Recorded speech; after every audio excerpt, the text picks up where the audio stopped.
తెలుగు రాష్ట్రాల్లో సంచలనం సృష్టించింది ఉగ్రవాదుల అరెస్ట్. ఇది ఓ షాకింగ్ విషయం అనుకుంటే ఇప్పుడు వీరిని విచారిస్తే వణుకు పుట్టించే విషయాలు వెలుగులోకి వచ్చాయి. వీరి అరెస్ట్ ఇంకాస్త లేట్ అయితే మరిన్ని దారుణాలు జరగడం ఖాయంగా కనిపిస్తోంది. ఇంతకీ సిరాజ్ కన్ఫెషన్ రిపోర్ట్లో ఏముంది?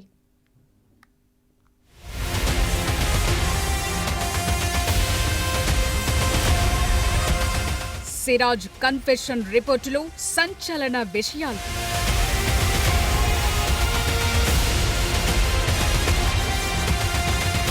దేశవ్యాప్తంగా నెట్వర్క్ విస్తరించాలనే ప్లాన్.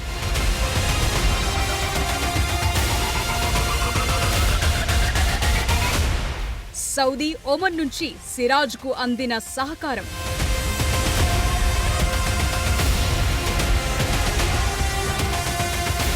హైదరాబాద్, వరంగల్, యూపీలో కూడా లింక్లు.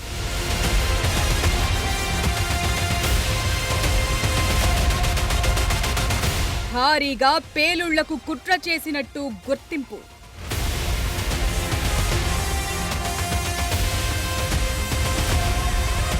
విజయనగరం టెర్రర్ మాడ్యూల్ కేసులో అసలు విషయాలు వెలుగులోకొస్తున్నాయి. తన కన్ఫెషన్ రిపోర్టులో సంచలన విషయాలు తెలిపాడు సిరాజ్. బీటెక్ మెకానికల్ ఇంజనీరింగ్ పూర్తి చేసిన సిరాజ్ మొదట ఉద్యోగ ప్రయత్నాలు చేసేందుకు హైదరాబాద్ వచ్చి ఇక్కడ ఉగ్రవాదానికి ఆకర్షితుడయ్యాడు. సిరాజ్ తో పాటు హైదరాబాద్ కు చెందిన సమీర్, వరంగల్ కు చెందిన ఫర్హాన్, యూపీకి చెందిన బాదర్ తో కలిసి ఉగ్రవాద గ్రూప్ ను ఏర్పాటు చేసుకున్నారు. జకీర్ నాయక్, ఇస్రార్ అహ్మద్, షేక్ యాకూబ్ జమాలి, షేక్ జావిద్ రబ్బానీ ప్రసంగాలతో ప్రభావితమైన ఈ గ్రూప్ ఏకంగా అల్హింద్ ఇత్తెహాదుల్ ముస్లిమిన్, సింపుల్ గా చెప్పాలంటే అహిం పేరుతో ఓ రాడికల్ సంస్థను ఏర్పాటు చేశారు. ఈ గ్రూప్ ను దేశవ్యాప్తంగా విస్తరించి యువతను మతోన్మాదం వైపు ఆకర్షించాలనేది వీరి ప్లాన్.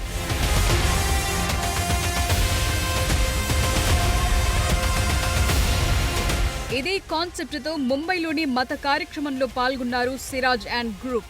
అక్కడ మరికొంతమందితో పరిచయం పెంచుకున్నారు. ఆ తర్వాత ఢిల్లీలో కూడా పర్యటించి కొందరిని కలిసి తిరిగి హైదరాబాద్ కొచ్చేశాడు. ఆ తర్వాత వీరికి సౌదీ నుంచి ఆదేశాలు రావటం ప్రారంభమైంది. బీహార్ నుంచి సౌదీకి వెళ్లి అక్కడే ఉంటున్న అబు తలీం ఎలియాస్ అబు ముసాబ్ సూచనలతో చర్యలు తీసుకోవటం ప్రారంభించారు.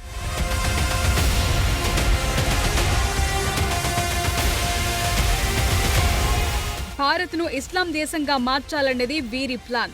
అబు సూచనతో తక్కువ ఖర్చుతో ఐఈడీ బాంబుల తయారీకి ప్రయత్నాలు మొదలుపెట్టాడు సిరాజ్. ముస్లిం యువతను మతోన్మాదం వైపు నడిపేందుకు అవసరమైతే ప్రాణత్యాగం చేయటానికి సిద్ధమయ్యానని సిరాజ్ చెప్తున్నాడు.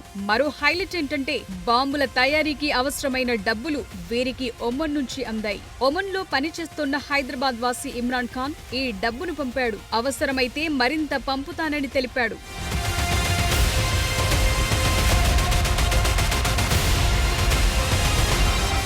బాంబుల తయారీకి ఆన్లైన్లో ammonium nitrate, sulphur, aluminium powder ని కొనుగోలు చేసింది సిరాజ్ టీం.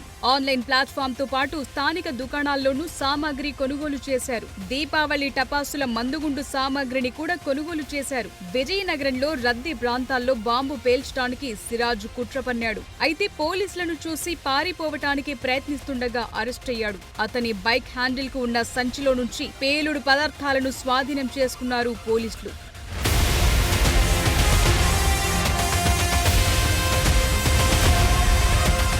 వీరంతా నిత్యం టచ్ లో ఉండేందుకు సిగ్నల్ యాప్ ను వాడారు. సిగ్నల్ యాప్ లో సిరాజ్, సమీర్ మధ్య చాటింగ్ జరిగింది. డబ్బులందితే ఓ స్కూల్ పెట్టి అందులోని కెమికల్ ల్యాబ్ లో ప్రయోగాలు చేయొచ్చంటూ చాటింగ్ చేశారు. ఆర్ఎస్ఎస్ నేతలను టార్గెట్ చేద్దామంటూ డిస్కషన్ చేసుకున్నారు. ఒక రాకెట్ లాంచర్ ఎలా తయారు చేయాలో తెలిసిందంటూ మాట్లాడుకున్నారు. మొత్తానికి వీరిద్దరి అరెస్టుతో ఓ కొత్త మాడ్యూల్ ఇప్పుడు తెరపైకొచ్చినట్టు అర్థమైంది. మరి ఎన్ఐఏ విచారణలో ఇంకెన్ని విషయాలు బయటకొస్తాయో, ఇంకెంతమంది దొరికిపోతారో చూడాలి. ఇదే సమయంలో సిరాజ్ కుటుంబ సభ్యుల తీరుపై కూడా కొన్ని అనుమానాలు తెరపైకొస్తున్నాయి. ప్రస్తుతం ఉగ్రవాద ఆరోపణలు ఎదుర్కొంటున్న సిరాజ్ ఏఎస్ఐగా పనిచేస్తున్న రెహమాన్ కొడుకు. అంతేకాదు అతని సోదరుడు టాస్క్ ఫోర్స్ కానిస్టేబుల్ గా పనిచేస్తున్నాడు. సిరాజ్ టెర్రరిస్టులతో చేతులు కలిపిన సంగతి కుటుంబ సభ్యులకు ముందే తెలుసా అనే ప్రశ్న తెరపైకొస్తోంది. సిరాజ్ కున్న విజయనగరం సహకార బ్యాంక్ అకౌంట్ లో 42 లక్షలున్నట్టు గుర్తించారు. సహకార బ్యాంక్ అకౌంట్ లో అంత డబ్బు ఎలా వచ్చింది అనేది తేలాల్సి ఉంది. సిరాజ్ అరెస్ట్ అయ్యాక డీసీసీబీ బ్యాంక్ లో అతనికున్న లాకర్ ఓపెన్ చేయడానికి వెళ్లాడు తండ్రి రెహమాన్. ముందు సివిల్ డ్రెస్ లో, తరువాత యూనిఫామ్ లో బ్యాంకుకు వెళ్లి లాకర్ ఓపెన్ చేయడానికి రెహమాన్ ప్రయత్నించాడు. ఎన్ఐఏ అధికారులు ముందుగానే హెచ్చరించడంతో రెహమాన్ ను అనుమతించలేదు బ్యాంకు సిబ్బంది.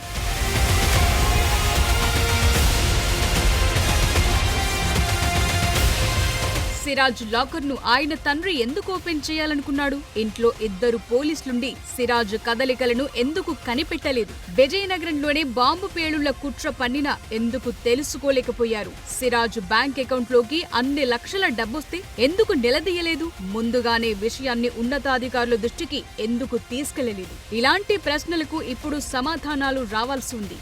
సిరాజ్ తండ్రి, సోదరుల విచారణలో మరిన్ని విషయాలు బయటకొస్తాయంటున్నారు ఎన్ఐఏ అధికారులు.